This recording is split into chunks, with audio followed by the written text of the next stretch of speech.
born into great wealth or prestige. She was born in Soviet Russia, educated under the Tsarists, and emigrated to the US, not even knowing too much of the language in the mid-1920s. As of 2016, it sold over 33 million books, has had a tremendous influence on untold millions and millions, revolutionized, I believe, philosophy as well. She came to America in the 20s to be free to write, but what she saw was that basically the collectivism of Europe was quickly taking hold in America. That's why she responded with Textbook of Americanism. Textbook of Americanism was going to be Ayn Rand's quick read, answer, guide, everyday layman's guide to understanding some of these American principles, just what America is all about. It was going to be a Q&A series in a publication called The Vigil. And basically, a lot of the big Hollywood types at the time were concerned about communism encroaching in America. So they started a goal, and they started a publication to try to educate the film-going public about communist propaganda. She proposed 41 questions, only 12 were answered. The project was abandoned, until now. Because certainly by now you've all gone on Amazon and purchased this exciting, viral new book. This is a new Textbook of Americanism. What is it? This represents Ayn Rand's work, and in effect, while no one speaks for Ayn Rand, finishes it and reimagines it in a brand new and relevant way. So what is Americanism? Well, is it the Judeo-Christian values? Is it realized in places like Bernie Sanders says in Venezuela? And is it inherently in socialism? So much confusion, so much distortion. And that's what makes this important now. Americanism isn't even celebrated. It's really maligned. American exceptionalism is seen to be dead. People roll their eyes when you talk about America as being a great country, individualism as being a moral ideal. And what's happened essentially is this, we used to have the left and the right, and there was some talk of this a little bit earlier that, who even knows where those lines are drawn anymore. This cartoon, I think, says it best, is that what used to be opposing viewpoints, perhaps at one point, really converged into one collectivist slaughterhouse. They both embraced the same collectivism, neither are facing true Americanism. And that Americanism, once again, is individualism. That's the secret sauce. That's what's missing from all avenues of today's political debate.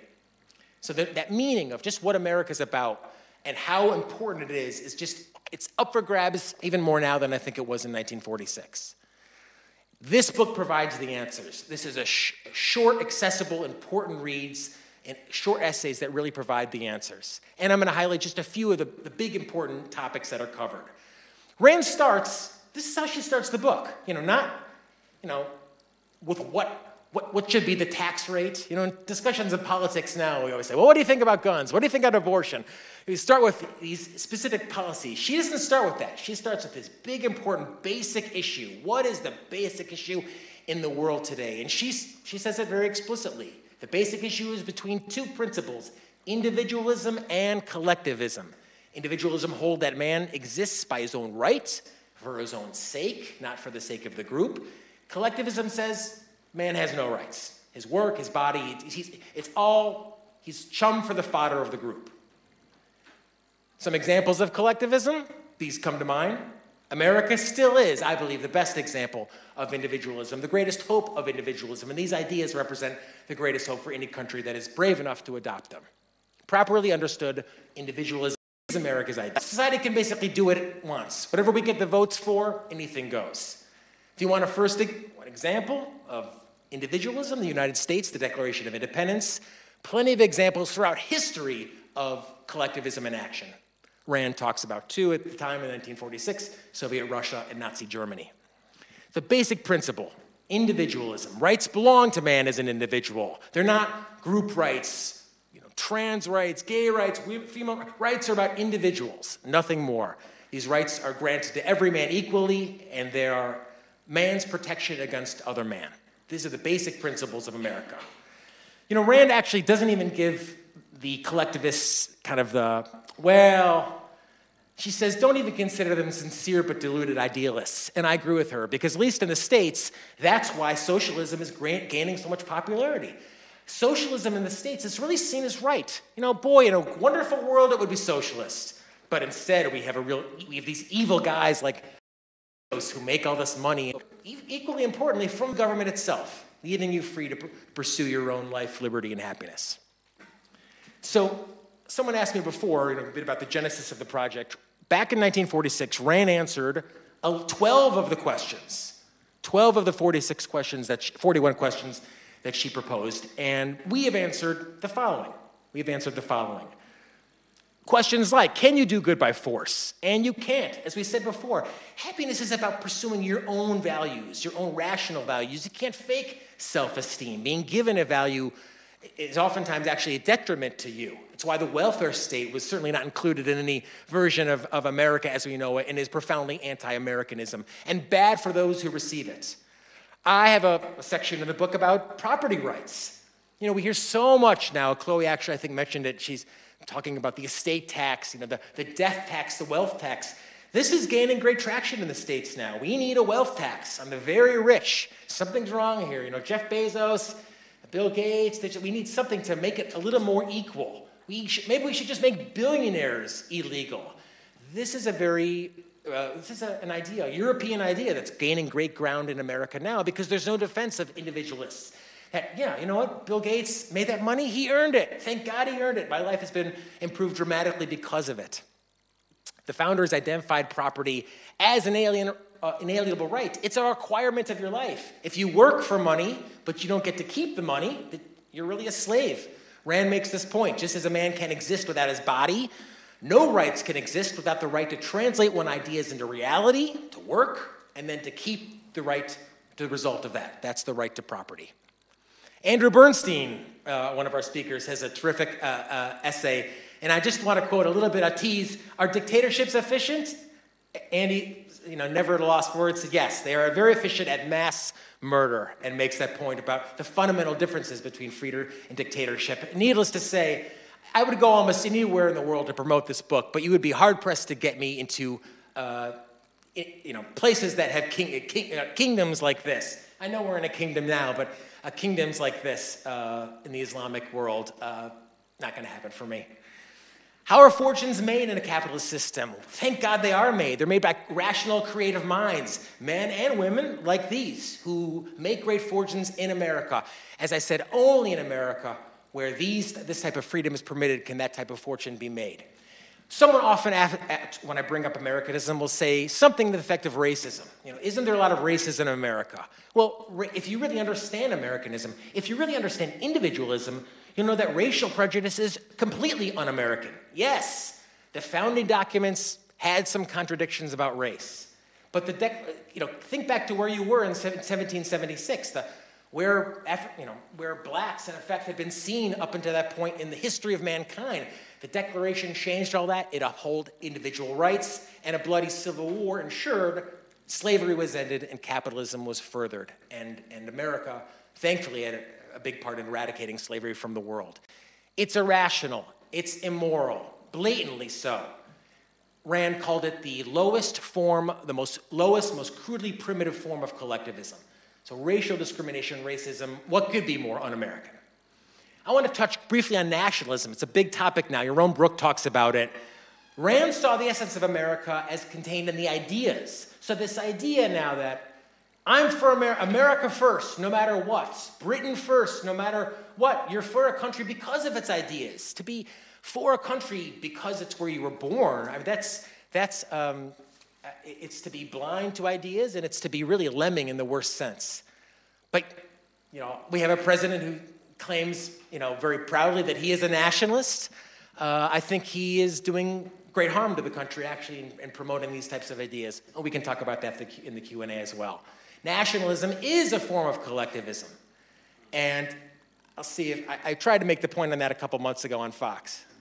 John, when you chalk up the success of Bernie Sanders on the left and Donald Trump on the right, I mean, they are similar in that respect, that they're outsiders and they're not PC, either one of them.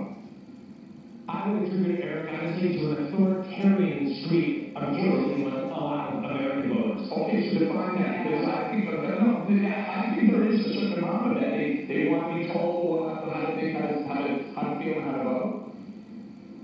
Yes. And there you go. And there you go. There was this talk a little bit earlier this evening about, well, what does individualism look like in practice? Americanism in this case. C. Bradley Thompson makes the point that, being an individualist doesn't mean you're Robinson Crusoe living on the island by yourself, as Bradley Thompson says, alienated and crabbed lives. Quite the opposite is true. When people are left free, they form connections all the time. Some social connections, business connections, work connections, unbelievable voluntary cooperation. It doesn't mean that you're indifferent about others that you care about, that you value, who are in need. In fact, I think, as even Andy alluded to, only when you're free can you actually be benevolent towards someone else. When the state forces you to help others in need, you end up hating everyone else in need rather than feeling any benevolence at all. So Americanism, in spirit and liberty and theory and practice, it's moral and it's practical. It's practical because it's moral, and it's moral because it's practical. Buy American, I'll stress just a few more quick points. Buy American is un-American. I actually see that there's this buy British trend now, completely terrible, and should be anathema. Look, our president doesn't buy American, doesn't make American. He outsources all of his stuff anyway. He hires foreign workers. It's fine, but we shouldn't have a buy British model either. It's basically xenophobic. The idea that I'm going to buy a car because it's a quote-unquote American car, it's like saying I'm going to buy a car because it's made by white people instead of any other car. It's complete xenophobia, it's racism. And Americanism says, look, you earn the money, buy what you want, enjoy what you want, go for it, live your life. That's what Americanism purports, and that's what you should support. Quickly on foreign policy, we are not anarchists. Subjectivists, Ayn Rand certainly was not an anarchist. And the government is integral, is irreplaceable as our agent of self-defense. Because look, when someone steals my iPhone, someone steals my TV set, I guess less and less TV sets these days, but someone has to go bring justice. Someone has to go apprehend the thief. That's what government does. They make threats non-threatening. On a global scale, I would put Iran, Saudi Arabia, and North Korea on that list. Our president doesn't think so. He has a love relationship going on with one of those dictators right now. We can talk about that in the Q&A. I happen to think it's treasonous. Look, you study sociology, you study mathematics, you study environmentalism, you have to study Americanism. And this is the book that presents it. The world needs it. We need individualism now if we're going to survive. It's not reflected anywhere in American politics. My guess is not so much in British politics as well. This is our secret sauce. If you want to survive, if you want to defend Western ideas, you need to defend individualism. It is what makes America the only moral country in the history of the world, because it leaves each individual free to pursue his own life, liberty, and happiness. Rand talks about this explicitly. Tom Snyder asks her, you love this country, don't you?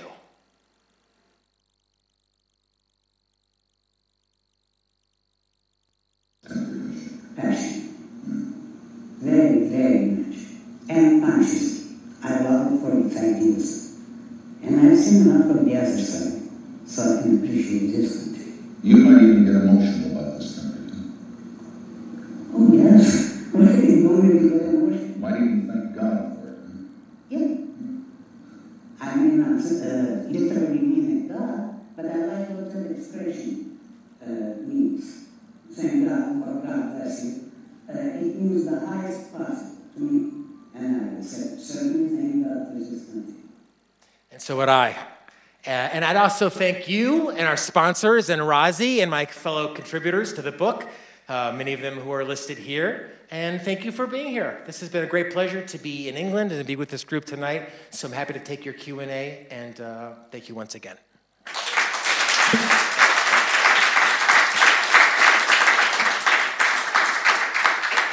We have about 5 minutes for questions, so please keep it brief.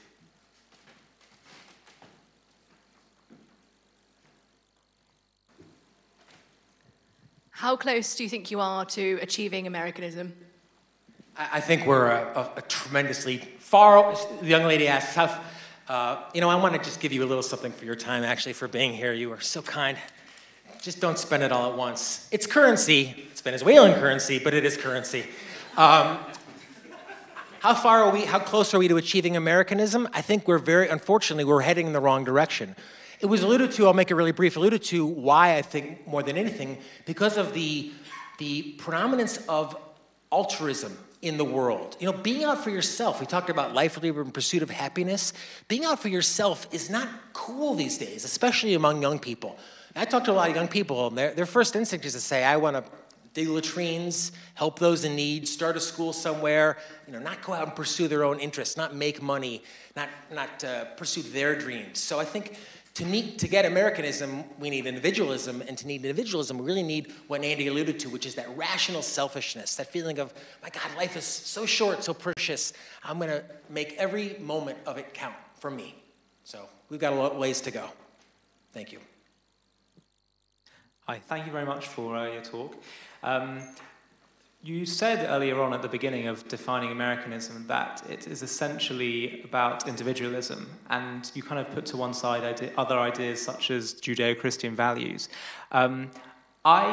This is sort of a question/comment. I feel like individualism is certainly at the essence of Americanism, but I think Judeo-Christian values are inextricably sort of intertwined with that, because if you read the Declaration of Independence, it says we hold these ideas to be self-evident that all men are created equal and endowed by their creator with unalienable rights. And the founders were all largely either believing in, not necessarily Christian, but believing in the concept of a God, or seeing the necessity for that. Because once you say that rights, individual rights, come from a power above human beings, then no man has the right to take it away, and no government has the right to take it away. So I think that when you look at the British and American revolutions that led to individualism, led to democracy and freedom, they were, you can't ignore the fundamental point of the dignity of the individual, which is taught through Judeo-Christian values. And when you look at the other two revolutions of the modern era in the Western world, the French and Russian revolutions, which were rooted in an atheistic ideology, they led to bloodshed and terror. So I just feel like it's something that can't be ignored. Well, I agree with you. Obviously, God is mentioned in the Constitution, the founding documents. But as I understand it, and as I always have been taught, in a sense, the founders believed in God, but they were what would be described as deists.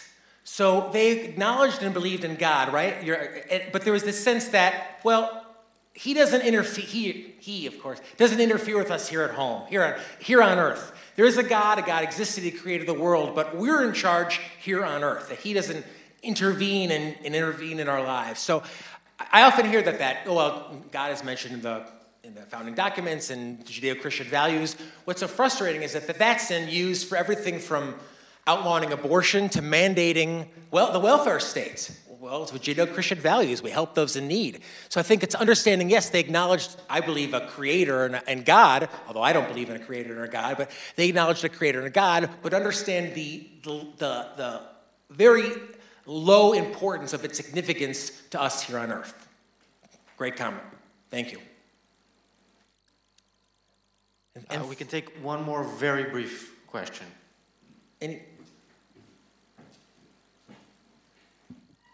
Why do so many people around the world hate America? I should ask you. I think they're misinformed. I think, a lot of Americans hate America. They are misinformed. I think they've been taught that selfishness is bad from a very early age, that self-interest is bad from a very early age. So anything that alludes to kind of what we've been talking about tonight, the fact that, life is about pursuing your happiness, I think people might say it, maybe quietly to themselves, but it's very difficult for them to take a moral position in that case. So I'm frustrated by it. I wish I could answer why. I think that they're ignorant, and hopefully the goal of a new textbook of Americanism is to reacquaint people with just what Americanism is, why it's so special, so radical, so important. I mean, leftism, socialism is not radical. We've been around this over and over and over again, but real individualism is radical, it's important, and needs to be supported. So, hope you will. Thank you. Jonathan, while we're answering that question, I think we should raise the question also. While we're answering that question, I think we should also raise the question, why do so many millions of people around the world love America? It's a great question. Why do so many millions of people love America?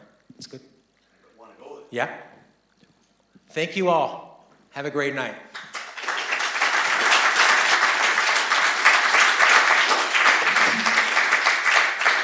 Right, so thank you all for coming. I know we went for almost 3 hours without breaks, but we had a lot of content we wanted to go through, and please give all our speakers a round of applause.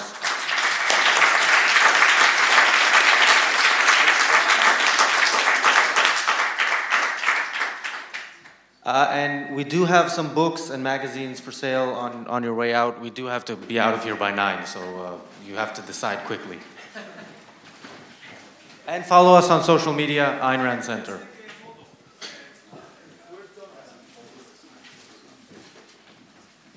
Let's take a photo together. Sure.